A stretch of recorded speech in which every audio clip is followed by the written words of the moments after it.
Hey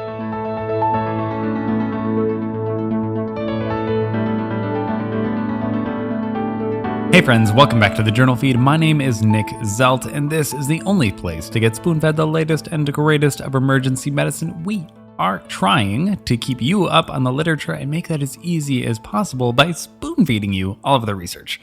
So let's take a quick look ahead at everything that we'll be covering from this past week. First, when the heart explodes, what are the best ways to pick up a ruptured AAA? Second, deadly delays due to the duration until admission.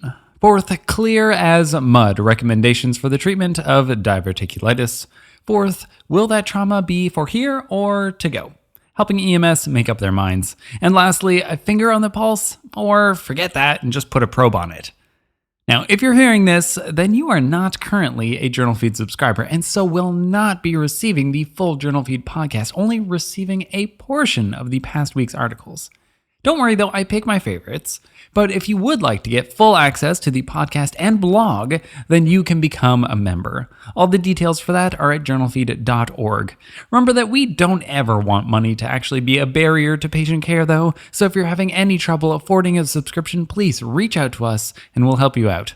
This is the audio version of the past week summaries, which this week were brought to you by the crazy Vivian Leigh, Dendrick Cooper, Andy Hogan, Megan Breed, and Clay Smith. And so we're going to skip right off to the second article, titled Association Between Delays to Patient Admission to the Emergency Department and All-Cause 30-Day Mortality, out of the Emergency Medicine Journal.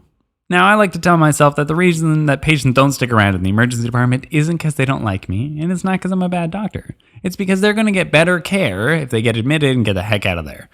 Which actually kind of makes me sound like a bad doctor, but inpatient medicine is a different game, and you can't really do both. Specialists are specialized. So what happens when that admission is delayed?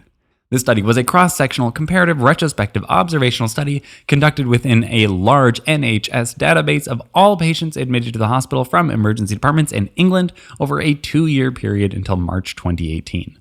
Times were measured from the arrival in the emergency department to transfer to an inpatient bed. The primary outcome was death from any cause within 30 days, which occurred in almost 9% of this cohort. To assess for changes in mortality, they used a standardized mortality rate, which is just a ratio you get by dividing the observed number of deaths by the expected number of deaths. So numbers above 1 would mean that there were more deaths than what you expected. Doing this, they saw that mortality rates were higher for patients spending more than 5 hours in the emergency department, and mortality rates increased linearly after 5 hours, reaching 8% higher than expected by 6 to 8 hours and 10% higher than expected by 8 to 12 hours. And when I say 10% higher, I mean that the mortality rate increased from like 9 to 9.9 and not from 9 to 19. Now, if you were to work out the number needed to harm, that number would be 82 patients. So of course, this study does not show causality, and there are confounders present, but either way, it seems clear that whatever is keeping your patient in the emergency department longer is increasing their risk of death. I work in Canada, though, where average wait times can be more than 5 hours before you even see a doctor. Not sure what this data really means for me. In a spoonful, this large observational study demonstrated an increase in 30-day all-cause mortality when door-to-admission time was longer than 5 hours. And then hop over to the fifth article. Femoral artery Doppler ultrasound is more accurate than manual palpation for pulse detection in cardiac arrest, out of the journal Resuscitation. A resuscitation is often a very busy place, probably busier than it has to be pretty frequently. Enough so that it can be hard to even get a hand on the patient to check for a palpable pulse. It can be difficult to even get there.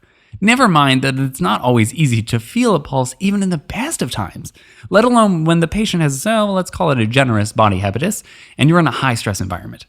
For these reasons, manually detecting a pulse has been shown to only be 63 to 94% accurate. Not amazing. And who are the experts, I ask you, at palpating pulses? Well, of course, it's vascular surgery. And you know what they do when they can't feel a pulse? They use an ultrasound Doppler to detect the pulse. What you think? Could we use our ultrasounds during an arrest to detect pulses? This trial was a prospective, cross-sectional, partially blinded diagnostic study on 54 patients totaling 213 pulse checks to compare Doppler ultrasound against manual palpation for the detection of a pulse during cardiac arrest in non-trauma patients. Patients were only eligible for this study if they had a femoral arterial line in place, which kind of cuts down your patient population, but we only care about whether or not we could detect if a pulse was there, so it's fine. All measurements were done by emergency physicians at the femoral artery in the short axis.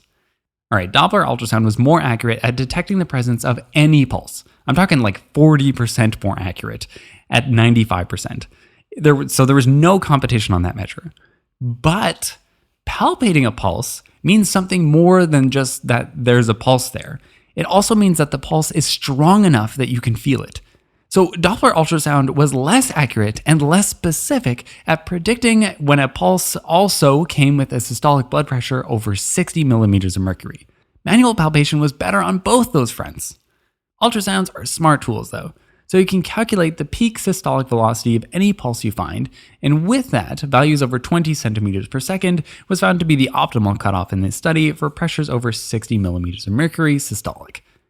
Alright, my takeaway is that Doppler is great at finding a pulse, but it might not be very good at necessarily telling you when you have a clinically relevant pulse. It's another data point which is available if you need it though. However, in this trial, the presence of a Doppler pulse, despite a pressure that was less than 60 systolic, could have led the team to prematurely stop chest compressions, and that's never good. In a spoonful, a Doppler ultrasound in the hands of an emergency physician used on an arresting patient was more accurate at detecting a pulse than manual palpation, but it did not necessarily mean that they had an adequate blood pressure. And wrap-up time! From the second article, I'm not saying you need to hurry, but patients who spend more than 5 hours in the emergency department before being admitted had a higher 30-day mortality rate, and it just goes up from there. And then from the fifth article, remember to treat the patient, not the monitor. A Doppler ultrasound better predicted the presence of a pulse during an arrest, but it was less accurate and less specific than manual palpation for a pulse with a systolic blood pressure over 60. Links to all the articles summarized can be found at JournalFeed.org, and remember that the newsletter is the best way to make this podcast into a bite-sized nugget of spaced repetition. If you're feeling some FOMO, or you like what you hear and you want to hear 250% more, then come over and join us at the members feed. Become a member and subscribe. Our goal here is to provide better patient care through spoon feeding, and so we're trying to help you keep up with the latest research, one spoonful at a time. Thank you.